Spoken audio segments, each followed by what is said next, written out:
31 domingo del tiempo ordinario, ciclo B, 31 de octubre del 2021. Marcos capítulo 12, versículos 28b al 34. En el primer punto meditamos. Un escriba se acercó a Jesús y le preguntó: ¿cuál es el primero de los mandamientos?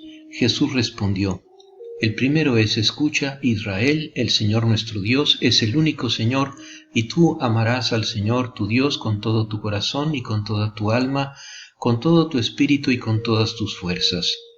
El contenido es simple, se reduce a los dos mandamientos: amarás al Señor tu Dios, amarás a tu prójimo. Era un tema que fascinaba a los espíritus religiosos de la época. La ley de Moisés se había llenado de preceptos, explicaciones, reinterpretaciones. Era natural preguntarse cuál es lo esencial entre tantas reglas, qué es lo que da unidad al todo. La respuesta de Jesús a esta pregunta fue: ama a Dios y ama a tu prójimo. Consideramos los dos preceptos en su unidad inseparable y nos damos cuenta de que la innovación más profunda que trae Jesús consiste precisamente en esta unidad o armonía. El amor de Dios y el amor al prójimo son como dos puertas que se abren simultáneamente, imposible de abrir una sin abrir la otra, imposible cerrar una sin cerrar la otra al mismo tiempo. Este año es la liturgia misma la que nos guía en la elección del punto de vista a desarrollar. Por lo tanto, por mucho que la empresa nos parezca superior a nuestras fuerzas, hoy no podemos dar marcha atrás. De una vez por todas debemos fijar definitivamente nuestra mirada en el primer y mayor mandamiento de la ley y del Evangelio: amarás al Señor tu Dios con todo tu corazón.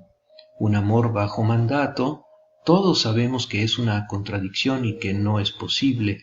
El amor es lo más libre que hay y no se obtiene por imposición del exterior, estableciendo un mandamiento de amar.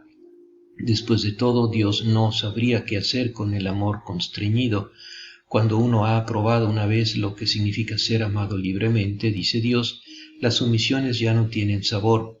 Cuando uno ha probado ser amado por hombres libres, las postraciones de los esclavos ya no dicen nada. Y además, para amar es necesario ser parecido, tener algo en común o ser complementario. Así es como un amigo ama a su amigo y el hombre ama a su mujer. Pero ¿qué afinidad o complementariedad puede haber entre nosotros y Dios? Él es espíritu y nosotros somos carne. Él es Dios y nosotros somos hombres. Él es abundancia y nosotros miseria.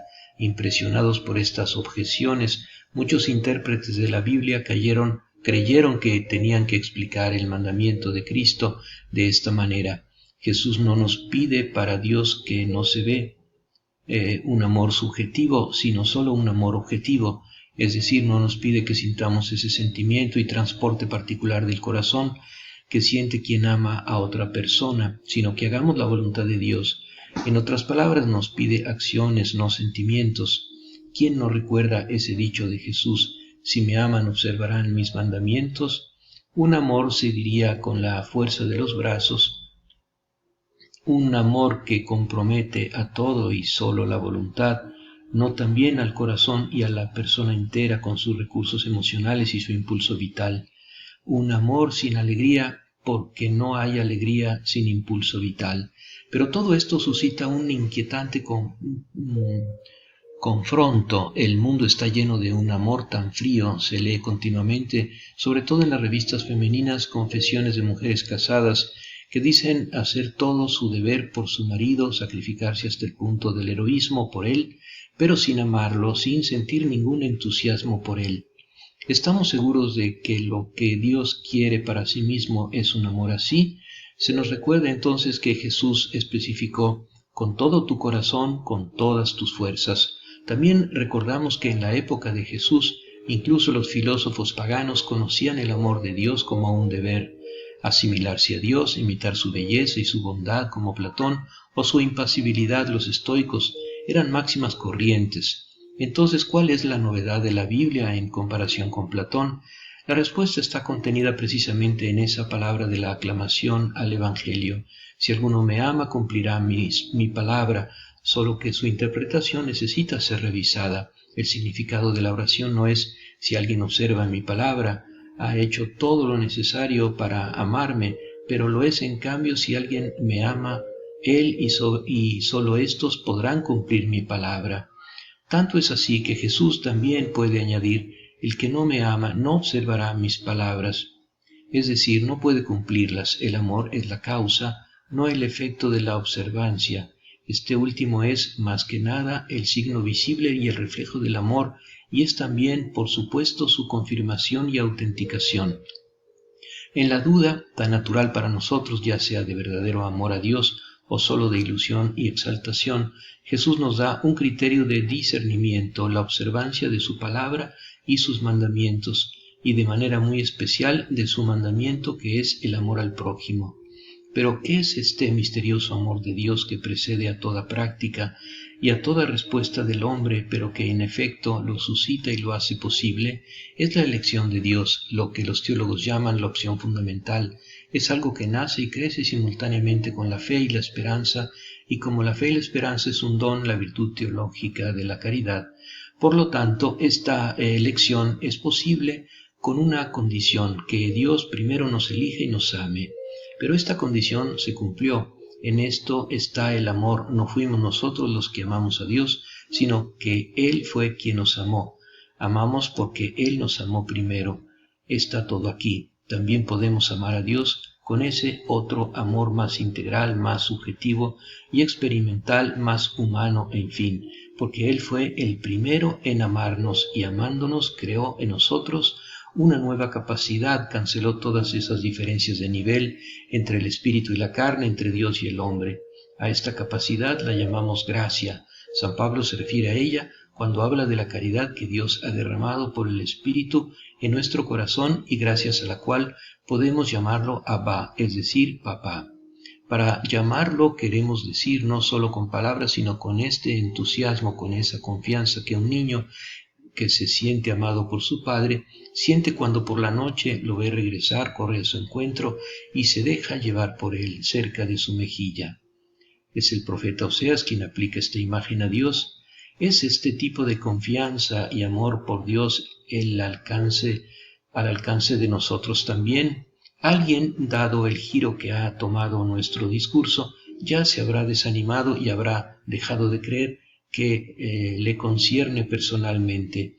¿Quién ha vivido tal cosa? Sin embargo, debemos tener más confianza en la palabra de Dios y en la experiencia de muchos hermanos que nos dicen que todo esto es posible. Me atrevo a decir que también debemos tener confianza en nuestra propia experiencia, así como en la de los santos. Quizás en retrospectiva nos daríamos cuenta de que también hubo un momento en la vida para nosotros en el que estuvimos cerca de tal experiencia. La elección de Dios fue más clara y eficaz.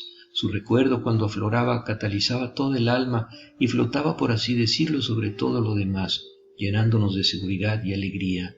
Dios existe, ahí para mí, ella me ama. Es difícil distinguir el amor por Dios del amor de Dios. Las dos cosas se experimentan juntas. Cuando nos sentimos amados por Dios, es signo de que amamos a Dios. Hablando de experiencia, podemos recordar esa hermosa exclamación del Salmo responsorial: Te amo, Señor, fortaleza mía. La experiencia de Dios como fuerza y en primer lugar como fuerza para amar. Nosotros también podemos decir, pero la roca de mi corazón es Dios. Tiene uno que hacer un esfuerzo para sentirlo por dentro, decirlo es casi inútil, sobre todo debemos desear el amor y orar para obtenerlo, pedir sin cansarnos que el Padre nos haga vivir antes de morir la experiencia más fuerte de toda la existencia humana, la de ser amados por Dios y de amar a Dios.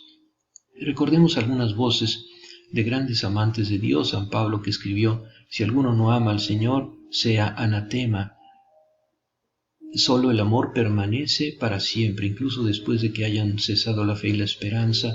San Juan de la Cruz, quien agregó: al final de la vida seremos juzgados por el amor. San Agustín, que convertido repetía sin pesar: tarde te he amado y siempre nueva belleza, tarde te amé. Y finalmente San Francisco, que llenó de lamentos el bosque de la montaña de la Verna: el amor no se ama, el amor no se ama. Y pasaba las noches repitiendo: Dios mío y mi todo. a los que nos susurran que en este impulso del corazón hacia nuestro Dios se puede esconder ilusión, compensación y no sé qué otra cosa mala, diremos que no podemos renunciar a ello por esto. Diremos que el corazón tiene sus razones que la razón y la psicoanálisis no conocen, dice Pascal. Nos apoyamos en aquellas razones que no son sólo del corazón, sino que son sobre todo de la fe. El amor de Dios ha sido infundido en nuestros corazones por el Espíritu. Tal vez que tengamos que redescubrirlo entre la confusión de muchos otros amores inútiles o dañinos que acabarán con nosotros o antes que nosotros.